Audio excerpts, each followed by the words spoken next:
Hello and welcome to the HPCwire SC16 interview series. My name is Tiffany. I'm the managing editor of HPCwire, and I'm here with Toni Collis, who is the founder and director of Women in HPC. Toni is also an applications consultant in HPC Research and Industry in the EPCC at the University of Edinburgh. Hi, Toni. Hi. First of all, allow me to congratulate you on your recent HPCwire award wins here at the show. You received both the Reader and Editor's Choice for Workforce Diversity Leadership and also the Reader's Choice for Outstanding Leadership in HPC. Toni, this is really a testament to what you've done over the last 3 years since founding Women in HPC. Can you tell us how Women in HPC got its start and about the mission? So Women in HPC was started when we realized that nobody was looking at the representation of women in our community. Many of the more traditional fields have huge resources put into addressing the underrepresentation of women and other groups, but nobody was looking at it in our field, partly because we are part of computer science, we're part of physics, we're part of chemistry. But you know what, we have our own unique challenges. So that's where it came from, when I realized that nobody else was looking at it. When we set out to find out what the problem was, and what we've realized is it's not just about what the problem is, it's now far more about building fellowship and advocates and building this message of let's move the representation of women forward, let's put it on the agenda and make it part of what HPC is currently caring about. Building relationships and getting advocates. So tell us who is Women in HPC for and how can people get involved? Women in HPC is for everyone, and that's one of the things I'm incredibly passionate about. It is not just for women in HPC, it is about women in HPC. It's for the entire community to move forwards and recognize that by building a diverse workforce, we improve scientific output. Companies with diverse workforces have higher turnovers.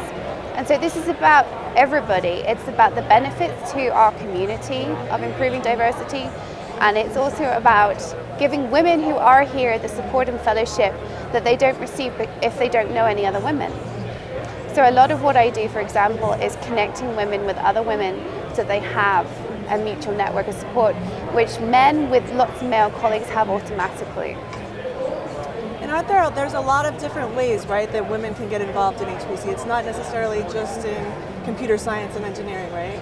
Absolutely. I think one of the fascinating things we're finding with the research we're doing to explore where women are and where they come from into the HPC community is that women seem to be more likely to take an unusual route. They're not just coming from a computer science program and have a PhD in computer science. For example, I'm a physicist. Physics is a fairly common route into HPC, but there are many, many women who have come from history and geology and meteorology who are moving in, and it's about making everybody aware that you don't have to be a computer science graduate. You don't even have to have a PhD. It's about realizing that you don't even have to have a graduate degree. Sometimes you don't even need to have a first degree. It's about recognizing that everybody has a place here, everybody has something to contribute, irrespective of where they came from.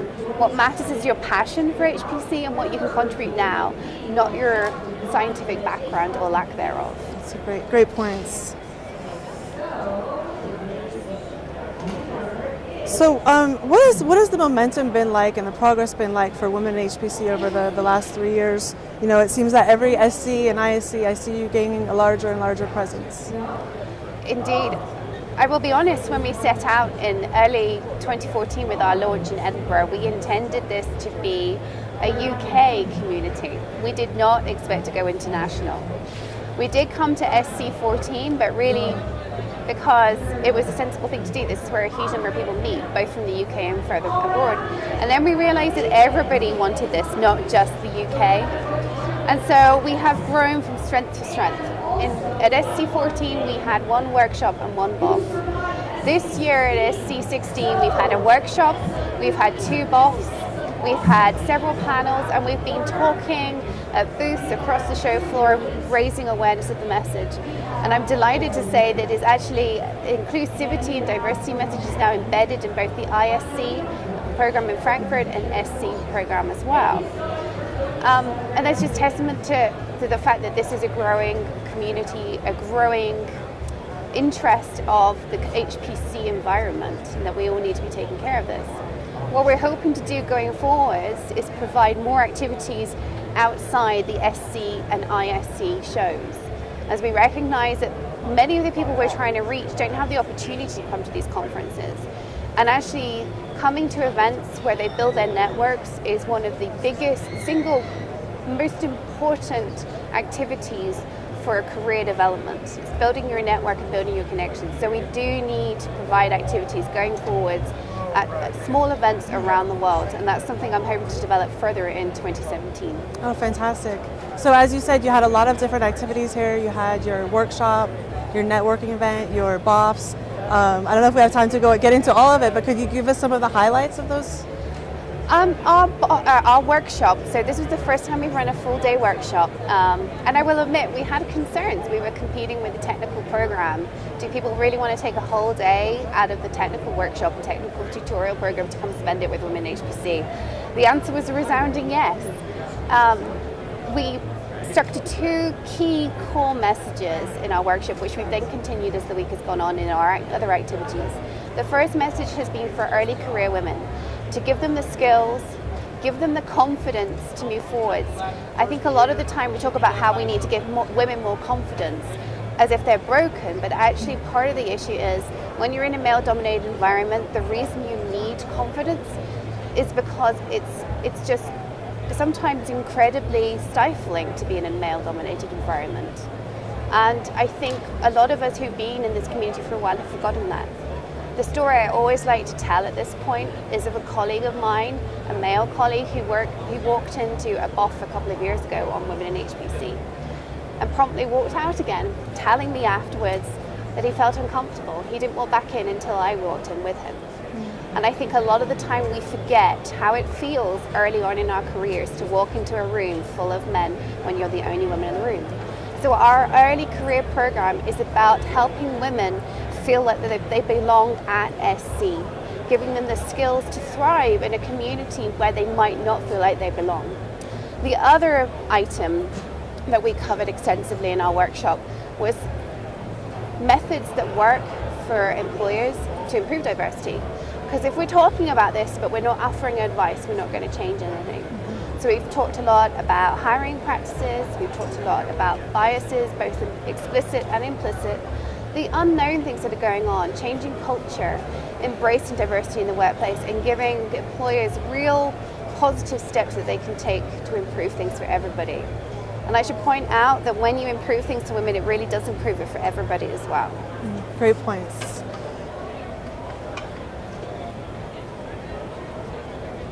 So I understand in addition to all that you have going on, you also are going to be making some announcements around founding members. Can you tell us what you have going on there? So yeah, we want to work with corporate founding members to recognize the industry sector and all their engagement in what we're doing. We have been incredibly lucky so far to be supported by industry in what we're doing, because mainly this is a volunteer effort. And what we want to do is we want to work with them to recognize that. We want to work with them to improve diversity as broadly as we can. And so we have a program that we're hoping to move forward in the next couple of months to work with industry partners as founding members of Women in HPC to support the work we're doing, work with them to change HPC far more than just in the academic and non-profit sector. Let's move outside of that, because HPC is fantastic in that a lot of people move backwards and forwards between industry and academia and non-profits. And so they're as much a part of that as the non-profit sector is. And we want to work with them to move that message forwards. And you mentioned that Women in HPC is a volunteer effort. I mean, you must spend so much time on this, and appreciate your dedication to it. Who else is involved in this effort? So I have a fantastic list of volunteers, and far longer than I can recite today. There are, my advisory board in particular, from people throughout the world, has been absolutely fundamentally important in helping shape the vision of Women in HPC as we've grown and evolved, because when we set out we didn't know what we were taking on, to be honest. And and helping us with things like awareness raising, which is one of our single biggest challenges, is to get the message out there to start this conversation. And our volunteers are crucial to that. Our other volunteers are those that turn up to our events and help run them. To run our Women HPC workshop on Sunday took 20 volunteers and another 15 mentors. It is a non-trivial exercise, and we couldn't do it without all those people putting in a non-trivial amount of effort to get them going. So another big congratulations to you, because you've also been named the SE17 Inclusivity Committee Chair. And this year, Trish Damkroger is the chair for the SE16 Diversity Committee, and I understand there's a name change there. Next year, the committee program will be in its second year, and you'll be taking over the reins. So what would you like to say about that, and how is SE, I mean, I think we're seeing SE promoting and supporting and encouraging diversity more. Well, the key thing here is it's now a core part of the SC message, is that diversity is important, and about getting the message across that diversity breeds innovation, breeds scientific output, and improves everything for everybody.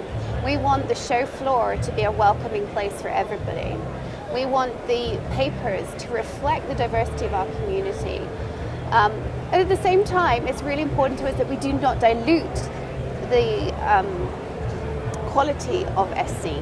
It's not about favoring one group over another. This is about embedding best practice into our community and recognize that everybody has something to contribute. Something that I was absolutely delighted to see happening this year was double-blind reviews in the technical program, and I'm delighted to say that they're going to take that forward next year. But we will be doing things such as this year we've had childcare. We'll be expanding that program next year. There's the parent room. We need far more publicity about the fact that there are facilities here for parents with children. Expanding family day, encouraging more families to come to the show to find out what HPC is all about. And a lot of what the Diversity and Inclusivity Committee will be doing is messaging. It's about getting the message out of what we're doing, how we're counting, measuring, and talking about the issues around diversity, talking about the fact that business as usual is not working, and that we all need to embrace change in order to bring about more inclusivity and more diversity. Toni, you're doing really amazing work. Thank you so much for meeting with us here today, and I look forward to seeing you next year for SC17 in Denver. Thank you very much. It's been a pleasure.